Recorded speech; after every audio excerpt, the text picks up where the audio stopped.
മോനെ ഈ ഒരൊറ്റ കോള് ഈ ഒരു കോള് നിന്റെ ഏറെ പോയ നിന്റെ അവസ്ഥ എന്താ? ഒരു അവസ്ഥ നീ ധൈര്യമാക്കിയോ. ഞാൻ ഉണ്ണിമൂന്നനാണ്. ഒരു കുഴപ്പമില്ല.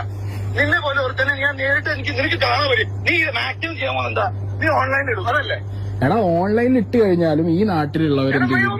ഭക്തിക്കെതിരെ പറഞ്ഞു എന്ന് പറഞ്ഞിട്ട് എന്നെ തെറി ഞാൻ നന്നായിട്ട് അത്രയായിട്ട് തെറി വിളിച്ചൊന്ന് നാട്ടുകാർ അറിയും. അത്രയല്ലേ? അതാണ് എന്താ ഉണ്ടാവുക ഞാൻ പറഞ്ഞ ഇതൊരു ടാക്ടിക്സാ. അതായത് ഭക്തിക്കെതിരെ പറഞ്ഞ ഒരാളെ തെറി വിളിച്ചു എന്ന് പറഞ്ഞിട്ട് നാളെ ഹീറോ ആവാം. എടാ എന്റെ പൊന്നു ചേട്ടാ, നീ ഭക്തിക്ക് അതല്ല, നീ എന്താണെന്നും ഞാൻ എന്ത് ചെയ്തു എല്ലാവർക്കും അറിയാം. എടാ അളിയ, നിനക്ക് അറിയുന്നുണ്ടെങ്കിൽ നിനക്ക് എന്താ പ്രശ്നം? ഞാൻ പച്ചക്ക് തെറി വിളിച്ചത്. ഓക്കെ, നിന്നെ തെറി വിളിച്ചതിന് പേരിൽ എന്നെ ആരും ഒന്നും പറയാൻ പോയില്ല. പറഞ്ഞാലും ഞങ്ങൾ സഹിച്ചു. കേട്ടോ അതിന്റെ മോനെ? ആണാ സഹിച്ചാ? സഹിച്ചു. നീ ഇത് വെച്ച് കാറ്റുണ്ടാക്കി ജീവിക്കും. നിങ്ങളെ പോലെ തേർഡ് റേറ്റ് യൂട്യൂബേഴ്സിനെ സഹിക്കാനൊന്നും ഞാനില്ല. കേട്ടോ? പിന്നെ എന്തിനാണ് തേർഡ് റേറ്റ് യൂട്യൂബേഴ്സിന്റെ അടുത്ത് പോയി സിനിമ പ്രൊമോട്ട് ചെയ്യുന്നത്?